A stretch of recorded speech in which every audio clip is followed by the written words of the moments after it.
दोस्तों, आज की वीडियो में आप लोगों को मैं ऐसी 2 ज्ञानवर्धक कहानी सुनाने जा रहा हूं जो आपको असीम ज्ञान देगी। दोस्तों, एक व्यक्ति प्यास से बेचैन भटक रहा था और उसे नदी दिखाई पड़ी और पानी पीने के लिए नदी की ओर तेजी से भागा, लेकिन नदी तट पर पहुंचने से पहले ही बेहोश होकर गिर गया। थोड़ी देर बाद वहां एक सन्यासी पहुंचे और उन्होंने उसके मुंह पर पानी का छींटा मारा तो वह होश में आया। व्यक्ति ने उनके चरण छू लिए और अपने प्राण बचाने के लिए धन्यवाद करने लगा। सन्यासी ने कहा, बचाने वाला तो ईश्वर है, मुझ में इतना सामर्थ्य कहाँ है? शक्ति होती तो मेरे सामने बहुत से लोग मरे हैं, उन्हें मैं बचा न लेता। मैं तो सिर्फ बचाने का माध्यम बन गया। इसके बाद सन्यासी चलने को हुए तो व्यक्ति ने कहा कि मैं भी आपके साथ चलूंगा। सन्यासी ने पूछा, तुम कहां तक चलोगे? व्यक्ति ने बोला, जहां तक आप जाएंगे। सन्यासी ने कहा, मुझे तो खुद पता ही नहीं कि कहां जा रहा हूं और अगला ठिकाना कहां होगा। सन्यासी ने समझाया कि उसकी कोई मंजिल नहीं है, लेकिन वह अड़ा रहा और दोनों साथ चल पड़े। कुछ समय बाद व्यक्ति ने कहा, मन तो कहता है कि आपके साथ ही चलता रहूं, लेकिन कुछ टंटा गले में अटका है, वह जान नहीं छोड़ता। आपकी ही तरह भक्ति भाव और तप की इच्छा है, पर विवश हूं। सन्यासी के पूछने पर उसने अपने गले का टंटा बताना शुरू किया। घर में कोई स्त्री और बच्चा नहीं है। एक पैतृक मकान है, उसमें पानी का कूप लगा है, छोटा सा बगीचा भी है। घर से जाता हूं तो वह सूखने लगता है। पौधों का जीवन कैसे नष्ट करूं? नहीं रहने पर लोग कूप को गंदा करते हैं, नौकर रखवाली नहीं करते, बैल भूखे रहते हैं, बेजुबान जानवर हैं, उसे कैसे कष्ट दूं? बहुत से संगी साथी हैं जो मेरे नहीं होने पर उदास होते हैं। उनके चेहरे की उदासी देखकर उनका मोह भी नहीं छोड़ पाता हूं। दादा परदादा ने कुछ लेन देन कर रखा था, उसकी वसूली भी देखनी है, नहीं तो लोग गबन कर जाएंगे। अपने नगर से भी प्रेम है। बाहर जाता हूं तो मन उधर खींचा रहता है। अपने नगर में समय आनंदमय बीत जाता है, लेकिन मैं आपकी तरह सन्यासी बनना चाहता हूं, मुझे राह दिखाएं। सन्यासी ने उसकी बात सुनी और फिर मुस्कुराने लगे। उन्होंने कहा, जो तुम कर रहे हो वह जरूरी है। तुम सन्यास की बात मत सोचो, अपना काम करते रहो। व्यक्ति उनकी बात समझ तो रहा था, लेकिन उस पर सन्यासी बनने की धुन भी सवार थी। चलते चलते उसका नगर आ गया और उसे घर को देखने की इच्छा हुई। उसने सन्यासी से बड़ी विनती की, महाराज, मेरे घर चलें। कम से कम 15 दिन हम घर पर रुकते हैं, फिर सब निपटा कर आपके साथ निकल जाऊंगा। सन्यासी मुस्कुराने लगे और खुशी खुशी तैयार हो गए। उसकी जिद पर सन्यासी रुक गए और उसे बारीकी से देखने लगे। 16वें दिन सन्यासी अपना सामान समेटे और निकलने के लिए तैयार हो गए। व्यक्ति ने कहा, महाराज, अभी थोड़ा काम रह गया है, पेड़ पौधों का इंतजाम कर दूं, बस कुछ दिन और रुक जाएं, निपटा कर चलता हूं। सन्यासी ने कहा, तुम हृदय से अच्छे हो, लेकिन किसी भी वस्तु से मोह त्यागने को तैयार नहीं हो। मेरे साथ चलने से तुम्हारा कल्याण नहीं हो सकता, किसी भी सन्यासी के साथ तुम्हारा भला नहीं हो सकता। उसने कहा, कोई है ही नहीं तो फिर किसके लिए लोभ मोह करूं? सन्यासी बोले, यही तो और चिंता की बात है। समाज को परिवार समझ लो, उसकी सेवा को भक्ति, ईश्वर को प्रतिदिन सब कुछ अर्पित कर देना। तुम्हारा कल्याण तो इसी में हो जाएगा, कुछ और करने की जरूरत नहीं। वह व्यक्ति उनको कुछ दूर तक छोड़ने आया।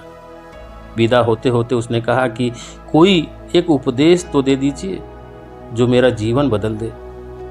सन्यासी हंसे और बोले, सन्यासी हंसे और बोले, सत्य का साथ देना, सत्य का साथ देना, धन का मोह न करना। और उन्होंने विदा ले ली। कुछ साल बाद वह सन्यासी फिर वहां आए। कुछ साल बाद वह सन्यासी फिर वहां आए। उस व्यक्ति की काफी प्रसिद्धि हो चुकी थी। सभी उसे पक्का और सच्चा मानते थे। लोग उससे परामर्श लेते थे। छोटे मोटे विवाद में वह फैसला देता था तो सब मानते थे। उसका चेहरा बताता था कि वह संतुष्ट और प्रसन्न है। सन्यासी कई दिन तक वहां ठहरे। फिर एक दिन अचानक चलने को तैयार हो गए। उस व्यक्ति ने कहा, आप इतनी जल्दी क्यों जाने लगे? आपने तो पूछा भी नहीं कि मैं आपके उपदेश के अनुसार आचरण कर रहा हूं कि नहीं। सन्यासी ने कहा, मैंने तुम्हें कोई उपदेश दिया ही कहाँ था। पिछली बार मैंने देखा कि तुम्हारे अंदर निर्जीवों तक के लिए दया है, लेकिन धन का मोह बाधा कर रहा था। वह मोह तुम्हें असत्य की ओर ले जा रहा था। हालांकि तुम्हें गलानी भी होती थी। तुम्हारा हृदय तो सन्यास के लिए उर्वर था। बीज पहले से ही पड़े थे, तो बस बीजों में लग रहे घुन के बारे में बता दिया और तुमने उस घुन को हटा दिया और फिर चमत्कार हो गया। सन्यास संसार को छोड़कर ही नहीं प्राप्त होता। अवगुणों का त्याग भी सन्यास है।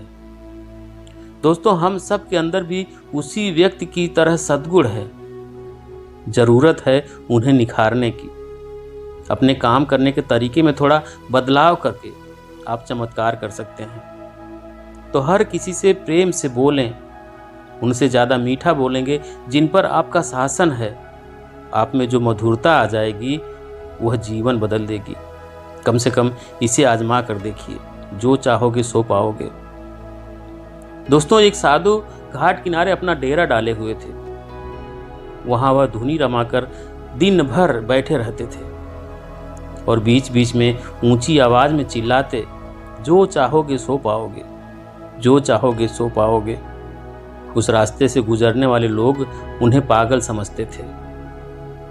वे उनकी बात सुनकर अनसुना कर देते थे और जो सुनते वे उन पर हंसते थे। एक दिन एक बेरोजगार युवक उस रास्ते से गुजर रहा था। एक दिन एक बेरोजगार युवक उस रास्ते से गुजर रहा था और साधु की चिल्लाने की आवाज उसके कानों में पड़ी, जो चाहोगे सो पाओगे, जो चाहोगे सो पाओगे। ये वाक्य सुनकर वह युवक साधु के पास आ गया और उनसे पूछने लगा, बाबा, आप बहुत देर से जो चाहोगे सो पाओगे चिल्ला रहे हो। क्या आप सच में मुझे वो दे सकते हो जो मैं पाना चाहता हूं? साधु बोले, हाँ बेटा, लेकिन पहले तुम मुझे ये बताओ कि तुम पाना क्या चाहते हो।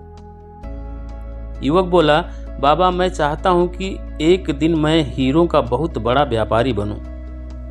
क्या आप मेरी ये इच्छा पूरी कर सकते हैं? साधु बोले, बिल्कुल बेटा, मैं तुम्हें एक हीरा और एक मोती देता हूं। उससे तुम जितने चाहे हीरे मोती बना लेना।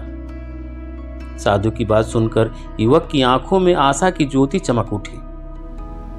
फिर साधु ने उसे अपनी दोनों हथेली आगे बढ़ाने को कहा। युवक ने अपनी हथेली साधु के सामने कर दी और साधु ने पहले उसकी एक हथेली पर अपना हाथ रखा और बोले, बेटा, ये इस दुनिया का सबसे अनमोल हीरा है। इसे समय कहते हैं। इसे जोर से अपनी मुट्ठी में जकड़ लो। इसके द्वारा तुम जितने चाहे उतने हीरा बना सकते हो। इसे कभी अपने हाथ से निकलने मत देना।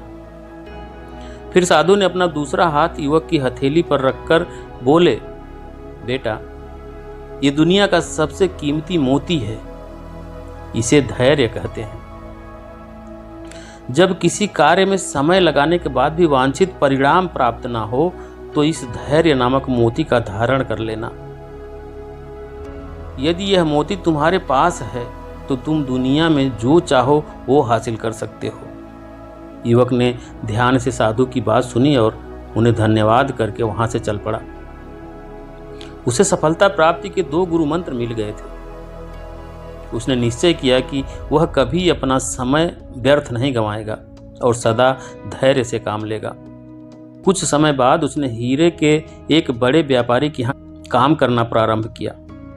कुछ वर्षों तक वह दिल लगाकर व्यवसाय में हर गुण सीखता रहा और एक दिन अपनी मेहनत और लगन से अपना सपना साकार करते हुए हीरे का बहुत बड़ा व्यापारी बना।